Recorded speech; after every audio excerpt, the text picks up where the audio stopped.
pada suatu saat kelak di tahun 2030 ada kata begini, ketika Indonesia sudah tidak ada, maka negara akan dikuasai oleh artificial intelligence. Indonesia sudah tidak ada. Nah, oleh Pak Prabowo itu dilempar ke publik, lalu publik ribut. Itu buku apa? Itu ternyata buku novel. Novel intelijen. Seorang penulis tentang perang dan teknologi perang mengamati soal intelijen, lalu dia nulis buku. Suatu saat kelak ketika tahun 2030 Indonesia sudah tidak ada dan bla bla bla bla, itu jadi dasar Pak Prabowo. Pak Prabowo waktu itu diserang habis-habisan. Wah, habis itu masa buku doang yang dibegitukan. Tapi saudara, Pak Prabowo itu tidak sepenuhnya salah.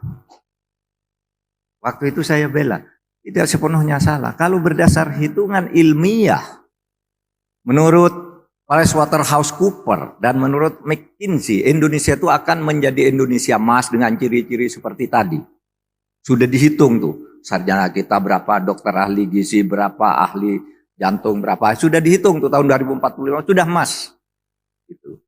Kenapa Pak Prabowo sudah dihitung begitu kok bilang bubar? Bubar kalau Indonesia itu tidak ada penegakan hukum dan keadilan.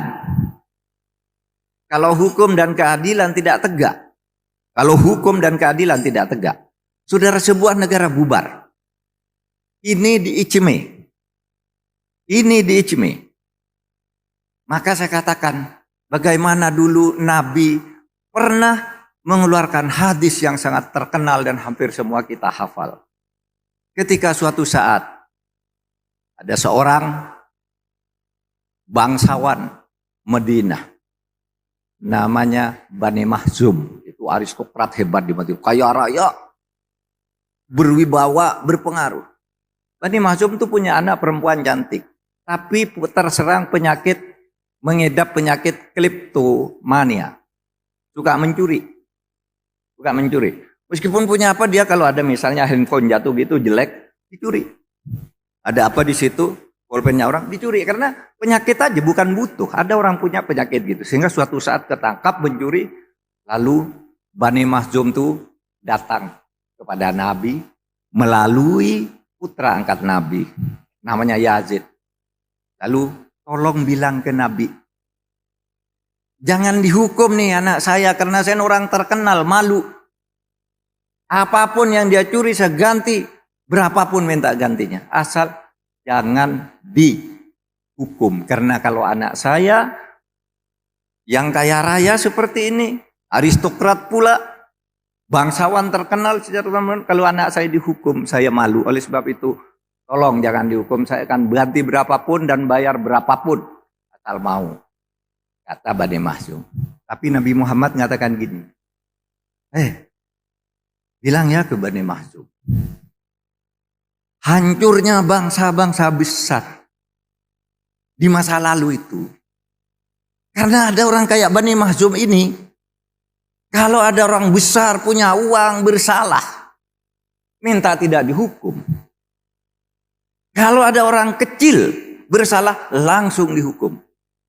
Itu yang menyebabkan negara seperti Mesir hancur, Persia hancur, Romawi hancur, Tiongkok ganti-ganti pemerintahan, Cina itu hancur karena ketidakadilan.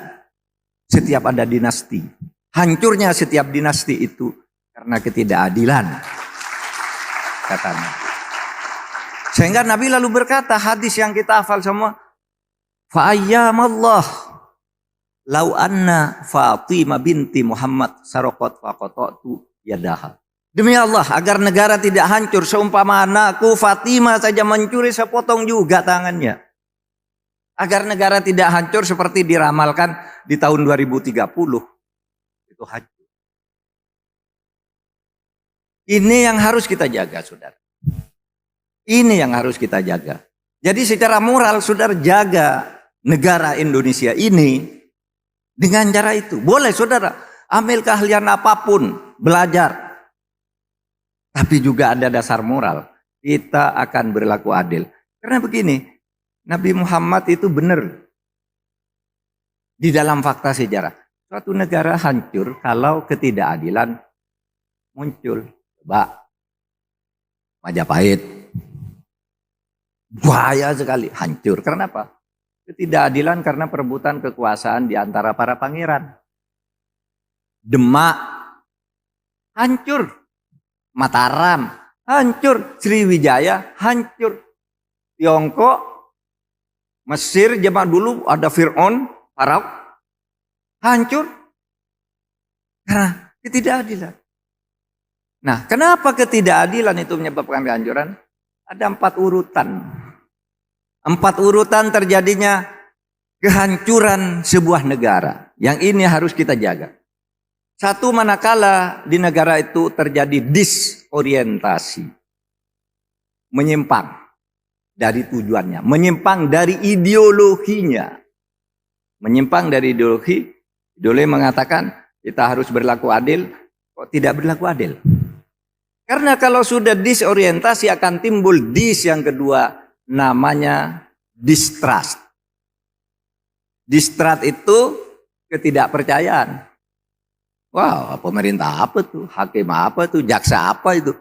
Nggak percaya saya. Saudara, kalau sudah disorientasi lalu terjadi distrust akan muncul yang ketiga, namanya disobedience.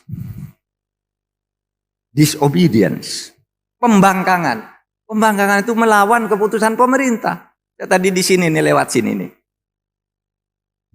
Saya duduk sama Pak Janet. Duduk sama ajudan tuh ada demo di sini. Tolak eksekusi putusan pengadilan. Ada demo dekat sini nih. Itu contoh disobedience. Kalau orang diperlakukan tidak adil, ngelawan. Tidak jelas putusnya. Rempang. Kasus rempang. Itu disobedience. Karena proses-proses yang tidak adil. Nah saudara, kalau disobedience ini dibiarkan terus, tidak saudara perbaiki, akan terjadi disintegrasi sehingga bisa saja 2030 Indonesia itu sudah tidak ada. Sebab itu ini tugas saudara pertama. Perjuangkan tegaknya hukum dan keadilan di bawah panji-panji demokrasi yang bermartabat. Karena saudara mengelola Indonesia yang besar tadi. 273 jiwa. 6 agama. Islam, Kristen, Hindu, Buddha, Katolik, Konghucu. Ditambah juga kepercayaan-kepercayaan itu beragam Indonesia. Suku, 1360 suku. Dengan 726 bahasa daerah, coba bisa bersatu. Hebat kan? Indonesia bisa bersatu seperti itu. Ini yang harus saudara jaga. Oleh sebab itu, saya anjurkan saudara, ikut pemilu. Milih siapa? Terserah. Saudara bisa Google, apa yang saudara perlukan. Oh, saya perlu ini. Pilih dia yang bisa. Wakil saudara siapa? Oh, ini yang cocok nih mewakili saya. Oh, ini yang cocok memimpin saya. Agar nanti kepemimpinan itu berkesinambungan untuk mengelola Indonesia.